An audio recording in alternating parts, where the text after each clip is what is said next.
بسم اللہ الرحمن الرحیم. حافظ صاحب آپ فرما رہے تھے.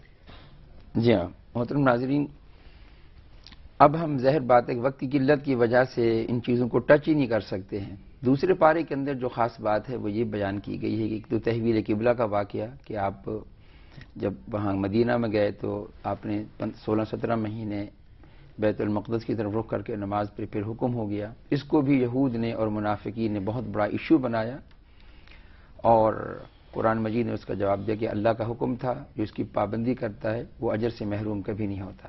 اسی طرح قرآن نے پھر آگے فرمایا کہ امت وسط ہم نے تم کو بنایا. وسط کہتے ہیں کسی چیز کا سینٹر، اور وسط کہتے ہیں معتدل متوازن.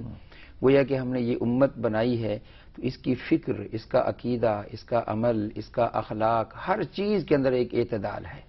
گویا کہ اس کے اندر یہ بات ہے کہ اب ہم اس امت کو معزول کر کے نئی امت کو دین کی ذمہ داریاں دے رہے ہیں اور اپنی اس ٹائٹل کو یہ برقرار رکھے گی. اور پھر فرمایا کہ شہادت علی الناس کہ جس طرح اللہ کے پیغمبر نے اللہ کے دین کو پوری ذمہ داری امانت داری کے ساتھ تم تک پہنچایا، اب تمہارا یہ فرض بنتا ہے کہ تم باقی لوگوں تک یہ چیز پہنچاؤ، اس کے تم مکلف اور ذمہ دار ہو. اس کے ساتھ ساتھ ہی اللہ نے فرمایا کہ فاذکرونی اذکرکم، اب ہم نے تمہارے ساتھ ایک عظیم معاہدہ کیا ہے. ذکر کا مطلب وہ بھی ہے اور اس کا یہ بھی ہے کہ تم اب اس معاہدے کو یاد رکھو کہ تم نے اللہ کے ساتھ کیا معاہدہ کیا ہے.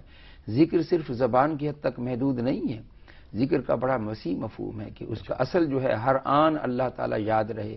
یہ بھی ایک فل ٹائم جاب ہے. بالکل یہ نہیں ہو سکتا کہ آپ نماز کے وقت تو اللہ کو یاد رکھے، کاروبار کے وقت اللہ کو بھول جائے.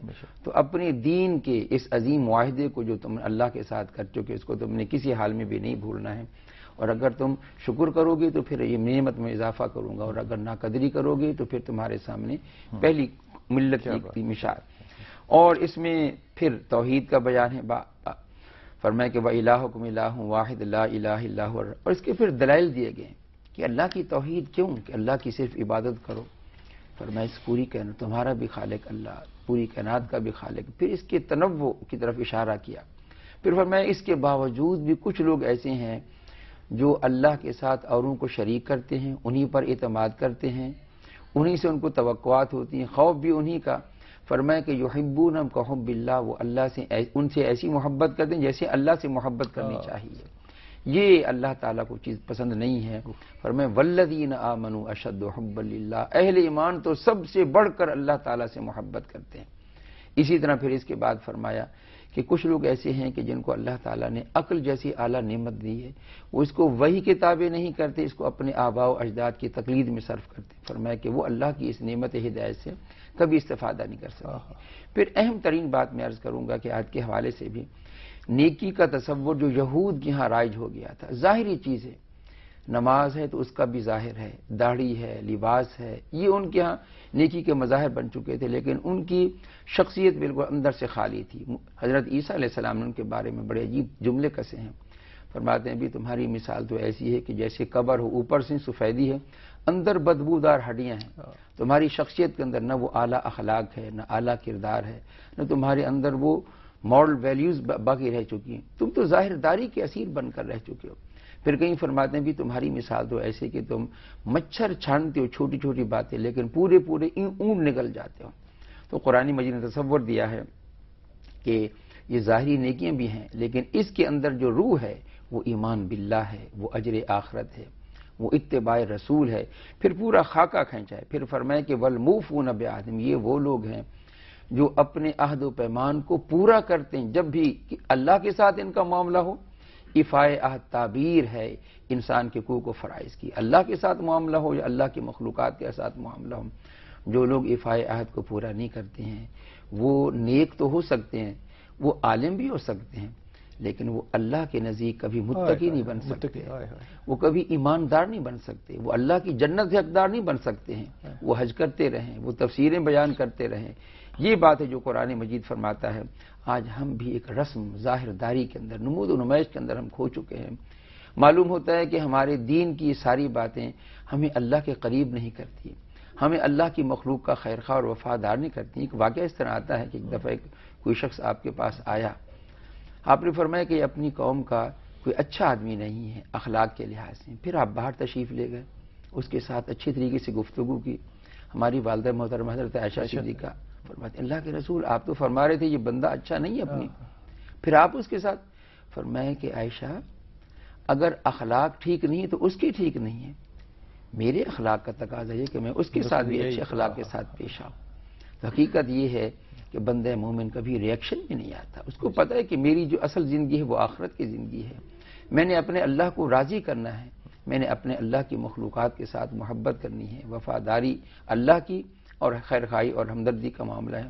آپ دیکھیں اس کی جو ٹھنڈک ہے ان اعمال کی، ان اخلاق کی، دین نام ہے سیرت اور کردار کا۔ یہاں پر بھی وہ الفاظ ظاہر بات ہے وقت نہیں ورنہ میں آپ کے سامنے پڑھتا کہ والصابرین فی البأساء والضراء وحین الباس اولئک الذین صدقوا واولئک هم المتقون، کہ یہ لوگ سچے ہیں اپنے دعوی ایمان میں، اپنی نیکی کے دعوی میں، یہی لوگ فی الواقع متقی۔ روزے کا بھی تو حاصل یہی ہے، روزے کا حاصل کیا ہے؟ تقوی۔ تقوی ہمارے پورے دین کی بنیاد اور اساس ہے تقوی۔ اور تقوی کس چیز کا نام ہے؟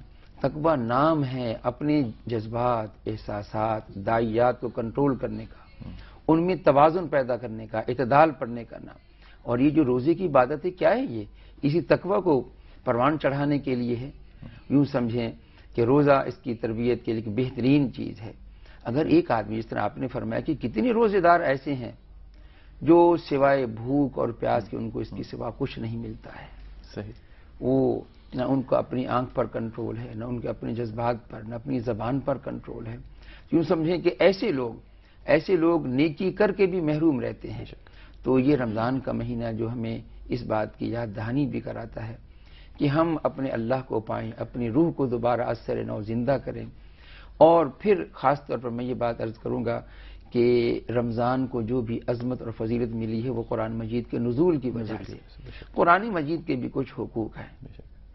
حافظ صاحب اس وقت اتنا ہی وقت انشاءاللہ تعالی ہم تیسرے پارے کا تیسرے روزے میں انشاءاللہ تعالی شروع کریں گے۔ آپ کی باتوں سے ایک جو احساس ہے وہ بڑا تیزی سے دل میں پیدا ہوا کہ اللہ کی باتیں ہوتی ہیں تو دل جو ہے وہ نرم پڑ جاتے ہیں۔ اللہ دعا کیجئے کہ اللہ تعالی ہمیشہ ایسے ہی رکھے۔ بہت شکریہ آپ کا۔